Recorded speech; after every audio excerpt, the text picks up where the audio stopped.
वो कहते हैं ना, आग लगाकर कुत्ता रूढ़ी थे, उसने वो काम किया कि आग लगाकर कुत्ता रूढ़ी थे चला गया। इनको मोहब्बत नहीं है अवाम से, इनको मोहब्बत नहीं है पाकिस्तान से। पाकिस्तान से मोहब्बत करने वाले हम लोग हैं, हम हैं जिनका जीना मरना इस मुल्क में है, और जिस बंदे का जीना मरना इस मुल्क में है हम उसी के साथ खड़े हैं।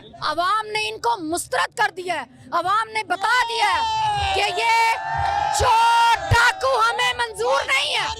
इनको शर्म नहीं आती कि पाकिस्तान डिफॉल्टर होने जा रहा है। इन लोगों ने पाकिस्तान के असासे जो पाकिस्तान से बाहर है उनको गिरवी रखा हुआ है। इनको शर्म नहीं आ रही कि ये लोग बेचने पे तुले हुए। पाकिस्तान डिफॉल्टर होने पे आया, चौथे नंबर पे आ गया, और इन लोगों को कुर्सी की जंग की पड़ी है। अच्छा, क्या वजह बनी है जो इतनी आवाम खुश नजर आ रही है, रोडों पे आ गए है? आखिर इसकी क्या वजह?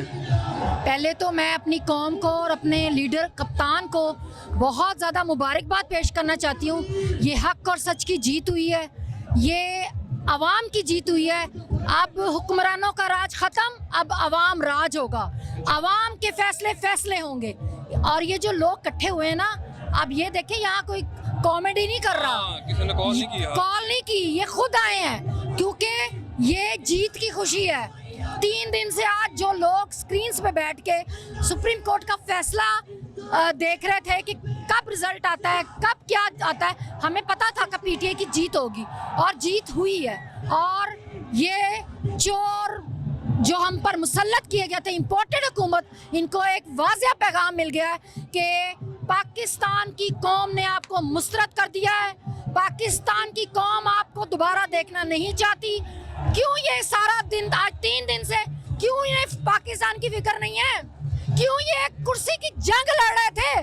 सारी पीडीएम इकट्ठी होकर सिर्फ वजीर आला की कुर्सी को बचाने की फिक्र कर रही थी।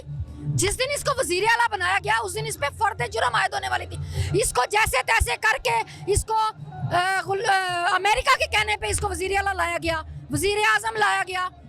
हमने उस रात का बदला ले लिया है। अवाम ने इनको मुस्तरद कर दिया है, अवाम ने बता दिया है कि ये चोर डाकू हमें मंजूर नहीं है।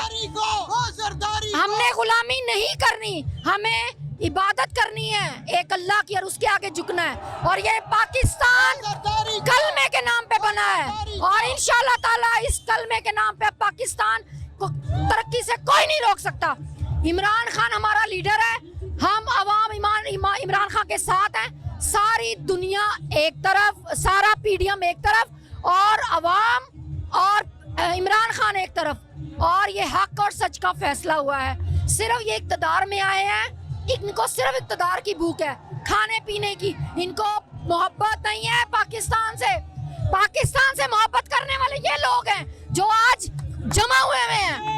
हमें इंशाअल्लाह ताला ये पाकिस्तान अब बन के रहेगा, और इनको शर्म नहीं आती पाकिस्तान को, इनको शर्म नहीं आती कि पाकिस्तान डिफॉल्टर होने जा रहा है। इन लोगों ने पाकिस्तान के असासे जो पाकिस्तान से बाहर है उनको गिरवी रखा हुआ है। इनको शर्म नहीं आ रही कि ये लोग बेचने पे तुले हुए। पाकिस्तान डिफॉल्टर होने पे आया, चौथे नंबर पे आ गया, और इन लोगों को कुर्सी की जंग की पड़ी है। ये सिर्फ कुर्सी खींच रहे हैं, इनको मोहब्बत नहीं है। ये 3 दिन से धमकियां सुप्रीम कोर्ट को इन लोगों ने जो जहां तक हो सकता था इन लोगों ने किया, मगर इनकी एक नहीं चली। क्योंकि हमारे इदारे अगर सही फैसले करेंगे तो पाकिस्तान मजबूत होगा, अगर ये फैसले सही नहीं करेंगे तो पाकिस्तान कमजोर होगा। आज सुप्रीम कोर्ट ने साबित कर दिया है कि पाकिस्तान में आइन और कानून की जंग जो है वही जीत सकता है जो सच और हक के साथ खड़ा हो, और पाकिस्तान की अवाम हक और सच के साथ खड़ी है।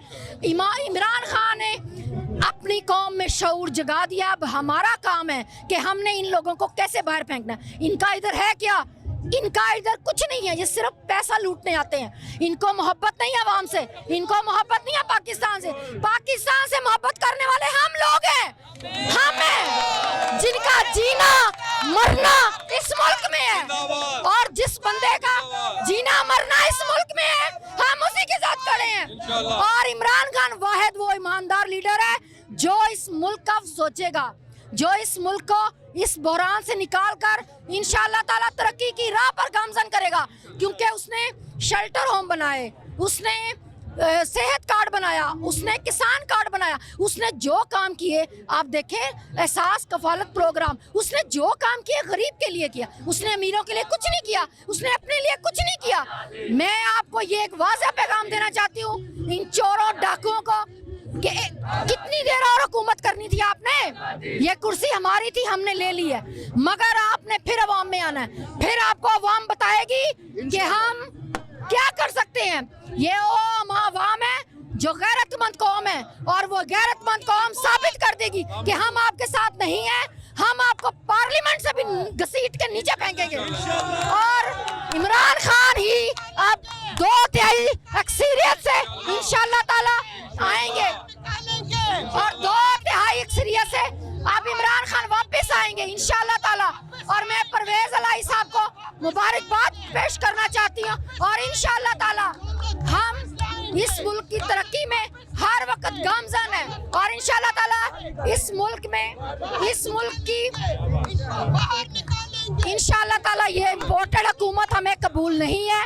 और हम वाज़ेह पैगाम देते हैं चोरों को, डाकुओं को, अब आप लोग मुंह छुपाने के लिए आपको जगह नहीं मिलनी, अब अवाम आपके पीछे पड़ चुकी है, और अब अवाम आपको बताएगी, और आप लोगों ने बाहर भाग जाना है। जो जरदारी ने आपके साथ किया है ना, वो आपको पता नहीं है।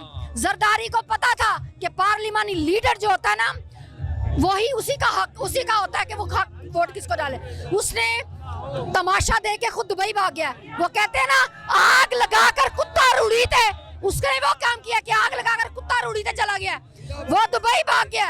और इंशाल्लाह ताला हक और सच की जीत होगी। पाकिस्तान जिंदाबाद, पाकिस्तान जिंदाबाद। इमरान तेरे जान निसार बेशुमार बेशुमार।